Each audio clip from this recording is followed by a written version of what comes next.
Katie McManus, business strategist, leadership coach. I went live realizing that I hadn't actually dried my hair and it kind of dried funny. Anyway, happy Thursday. I wanted to go live this morning, afternoon, whenever, to talk about a question I get all the flipping time that I have kind of a contrary answer to. So the question, just a little housekeeping. So I am going live to the Facebooks and to LinkedIn and to YouTube and to Twitter, which I may drop with the whole Muskie situation. Not that they're going to notice me dropping with my 7 followers. Anyway. Because I've never really gotten into Twitter. But sometimes not all the comments come through. That's why I bring it up. So if you comment and I don't shout you out, because I do love this to be interactive, if I don't shout you out, it's just because I haven't seen your comment. That, or maybe you posted something kind of rude and I didn't want to acknowledge it. But because I tend to bring in really nice people, I doubt that would ever be the case. And hi, Asher. Good morning. One of the nice people that I love. Hello. And LinkedIn user, I can't see. I think your privacy settings are on, so we can't see your name. So please tell us your name and good morning right back at you. Okay, so the question I get all the time from clients and non-clients and people who come to Brave Biz Labs, which is tomorrow at 11 a.m. Eastern time, is how do I introduce myself and how do I describe what it is that I do?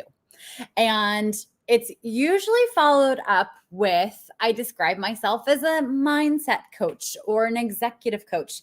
And I've literally been in a group setting where someone said something like, I am the lightning to your thunder. And I didn't know what to do with that.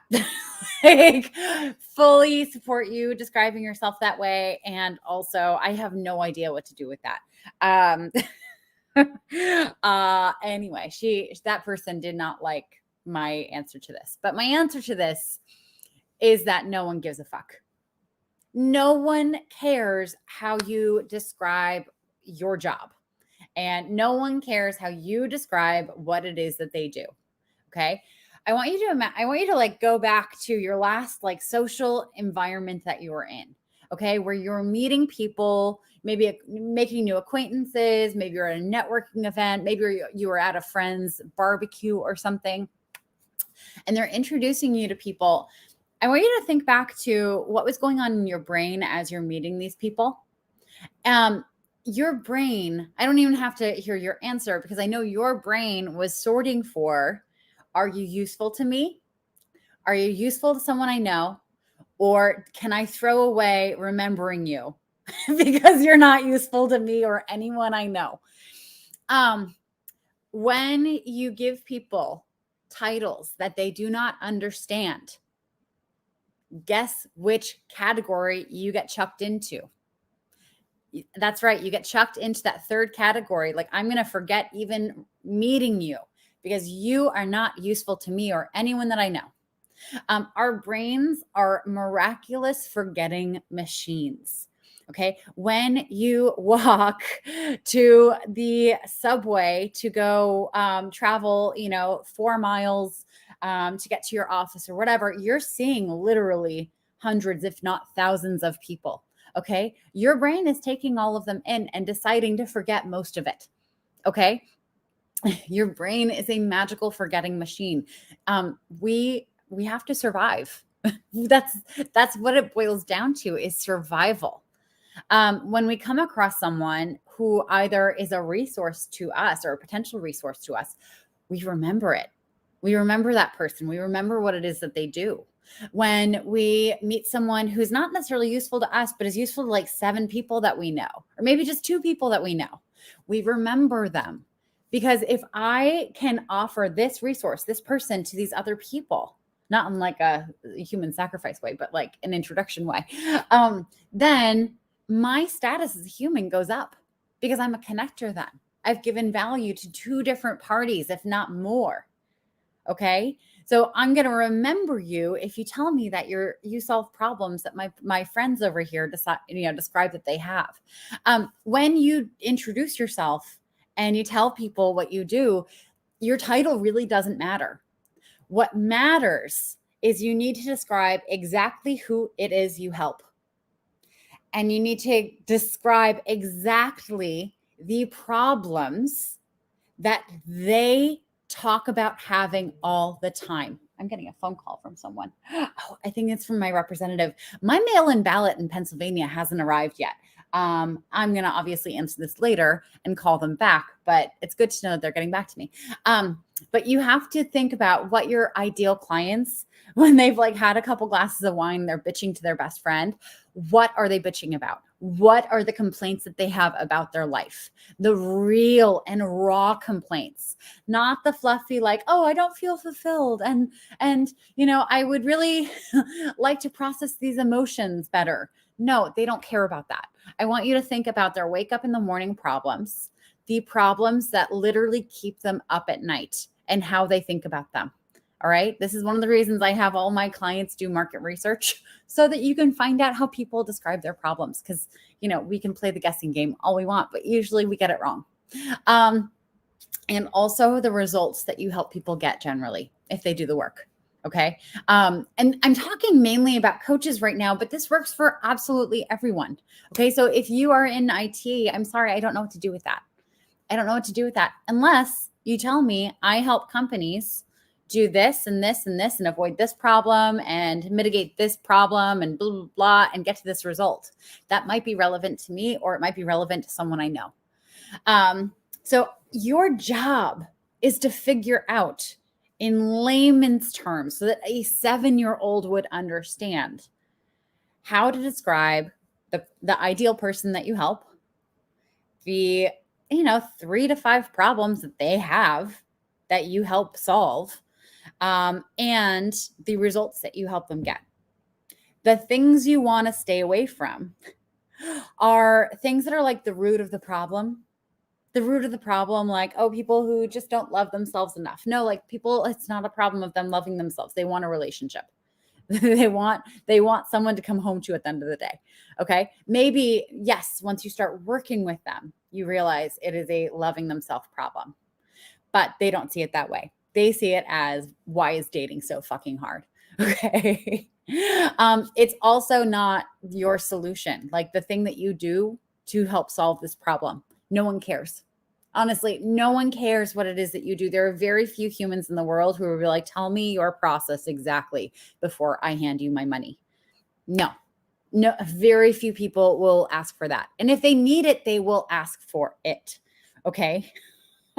People honestly would pay you money to belly dance in front of them if you had magical belly dancing skills that solved their problems. Okay. I don't know how to belly dance. Obviously, that's not how I work with my clients, but if I could help my clients literally go from $0 to $100,000 a year with their own businesses by belly dancing magically in front of them, people would pay for that. Okay. But no one cares about your process. Oh, the only person who cares about your process is you, because you know how magical your process is. You know the results that your process get you. And just stop getting tripped up. Just stop getting tripped up over how to make it sound special. Okay. Stop getting tripped up over how you can make it sound important or cool or poetic. Okay. I know there's been that advice that's floated around, and it's like, give people something that sounds interesting. So they're like, oh my gosh, what's that? Okay. It rarely works the way you think it's going to work.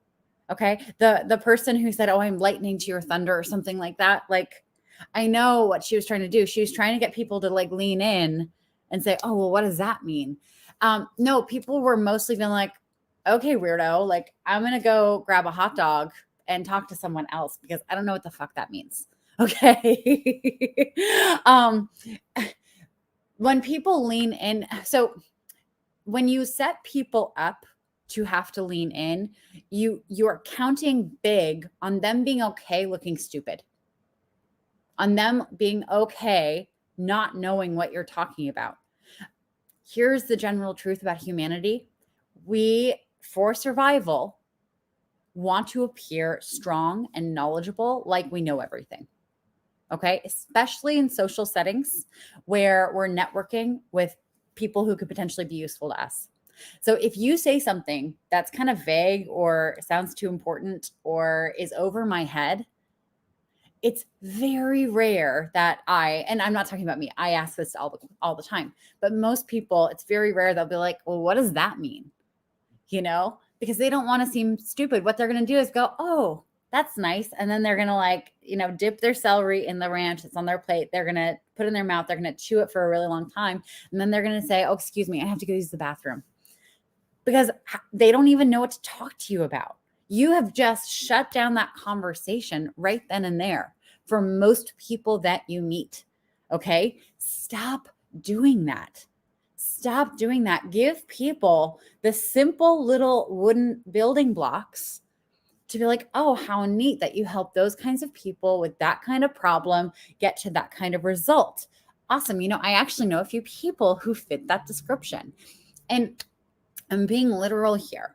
Okay. You could be a dating coach who works with divorced lesbians who have children to find their next life partner. Okay. To create a blended family. Okay. You could be that specific. Now, not everyone you speak to is going to know someone or is going to be that ideal person, but the people who know someone are going to be so adamant about introducing you. Let me see, Asher. Being able to communicate what problems you solve in a way that's easy to understand is so vital. Thank you. Yeah, it is, and it's something that we get so messed up around because there's all this talk about elevator pitches and this and that. No one cares. We're all humans, humaning with other humans. What we care about is connection. How do I feel connected to you?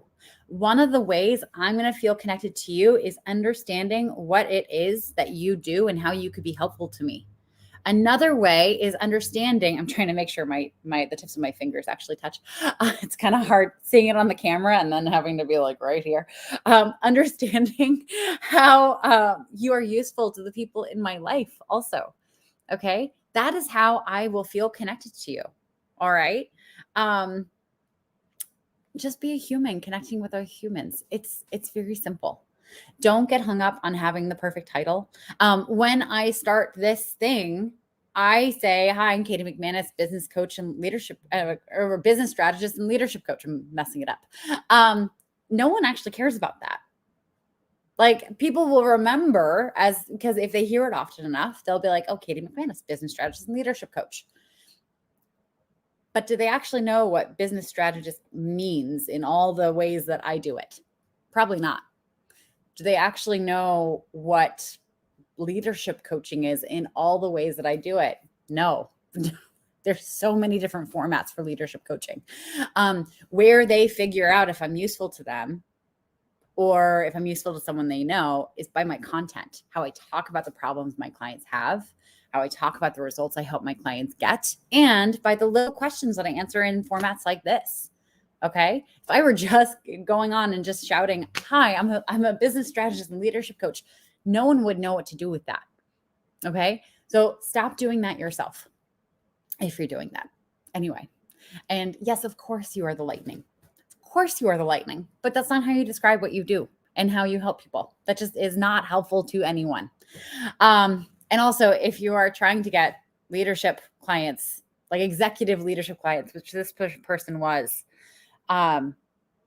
like how are they supposed to take that to HR to get the invoice paid? I just don't understand.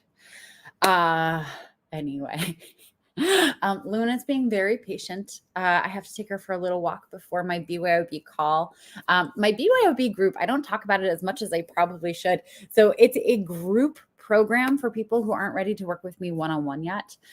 We do all the same things that I do with my one-on-one clients. I get my clients up and running with their first few clients, train them on selling, how to market themselves, how to describe and decide on their niche, all the things. We work on their money mindset. And it's an amazing group, honestly. And I'm not just saying that because it's my group. I'm saying it because I just have some incredible human beings in there who are making a huge difference in their own respective worlds. And who are building really incredible things. So it's a group program that has a small cohort. There are 3 90-minute calls per month. And there's also in between support through our Mighty Networks community. If you're interested in that, send me a DM and I'm happy to hop on a call and tell you about it. But I'm so excited. We have a call this afternoon at 1 p.m. Eastern, and I'm so excited to talk to my humans. But anyway, Asher and LinkedIn user, thank you for joining. Anyone else who was listening, I hope you have an amazing Thursday. And if you found this useful, I'd love to hear what your takeaways were in the comments. Also, if you have any questions about how you can build your business and how you can take it to the next level, then shoot me a DM. And what we'll do is we'll hop on a Generate Income Strategy call. Anyway, I'm Katie McManus, business strategist and leadership coach. Have an amazing day, and I will talk to you all soon. Mwah.